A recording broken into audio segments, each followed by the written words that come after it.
All right, folks, welcome back to Court Cases of 2025. I'm Sarge Callahan, and with me, as always, is Grizz Matheson. Today, we're putting accountability right in the crosshairs, starting with the Maui wildfires. Grizz, you remember how the news just kept getting worse last year? Yeah, Sarge, it was brutal. The kind of devastation you hope you never see. Whole neighborhoods gone, families displaced, and, well, the loss of life. Still hard to wrap my head around it. And now, you got all these civil lawsuits flying at Hawaiian Electric and the local authorities. Folks are saying there was negligence, that maybe the power company or the emergency response teams dropped the ball. Right, and I mean, when you look at the scale of destruction, people want answers. They want someone to step up and say, here's what went wrong, and here's how we're going to fix it. These lawsuits, multiple by the way, are all about that. They're not just about money, they're about accountability. I can't help but think back to that airlift I had to coordinate in Afghanistan. Everything was chaos, radios down, weather turning sideways. But you don't get to freeze up. You gotta move, make decisions, get people out. Logistics in a crisis is make or break. You nailed it, Sarge. I mean, in the military, if you mess up the supply chain, people notice real quick. But with these utility companies, sometimes it feels like nobody's watching till disaster hits. I ain't saying it's easy. Keeping the lights on in a hurricane is no picnic. But when the stakes are this high, you gotta have a plan and a backup plan, and probably a backup for your backup. I wonder if Hawaiian Electric had that kind of mindset, or if they just hope for the best. Yeah, and the lawsuits are digging into that. Were they prepared? Did they maintain the lines? Did they warn folks soon enough? It's a mess. And honestly, it reminds me how much civilian logistics can learn from military discipline. You can't just hope the weather holds or the system works. You gotta be ready for the worst every time. Speaking of battles, let's talk about a different kind of firefight. Epic Games versus Apple. Now, this one's been dragging on since 2021, but the appeals and fallout are still shaking up the tech world. Sarge, you ever try to explain this case to someone who doesn't play video games? Oh, it's like trying to explain why you need 3 different wrenches for one bolt.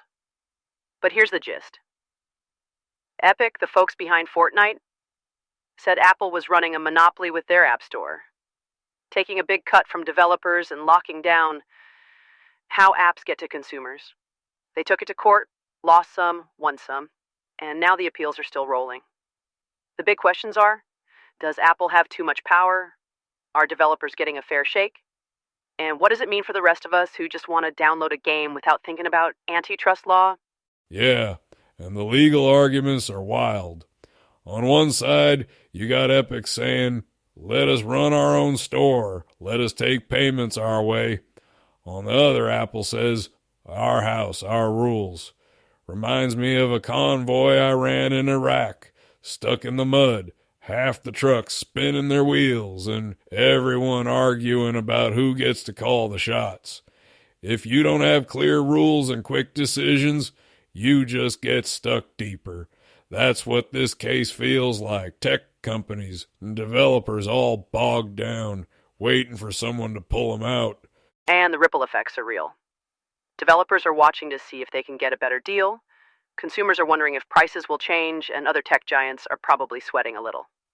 It's not just about games, it's about the whole digital marketplace.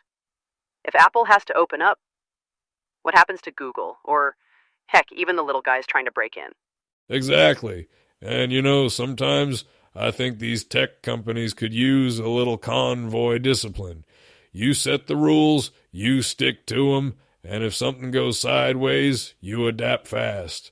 Otherwise, you end up with a pileup and nobody gets where they're going. So, looking at both Maui and Epic vs. Apple, you see how these big civil cases push companies and even governments to step up. Suddenly, everyone's talking about emergency preparedness, tech regulations, consumer rights. It's like once the spotlight's on, you can't just sweep things under the rug anymore. Yeah, And it's not just about the folks in the courtroom. These cases send a message.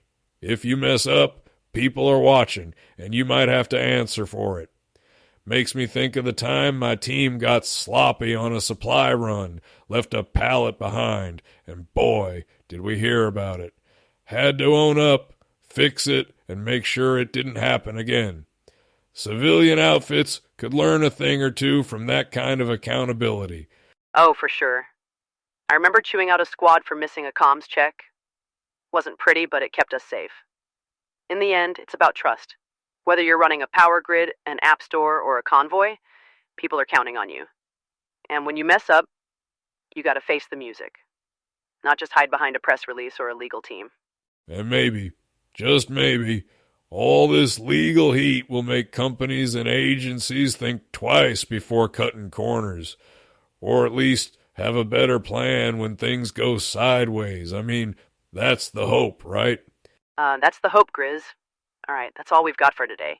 We'll be back soon with more cases, more stories, and probably a few more war stories than you bargained for. Grizz, always a pleasure. Right back at you, Sarge. Y'all take care out there, and remember, accountability isn't just for the courtroom. See you next time.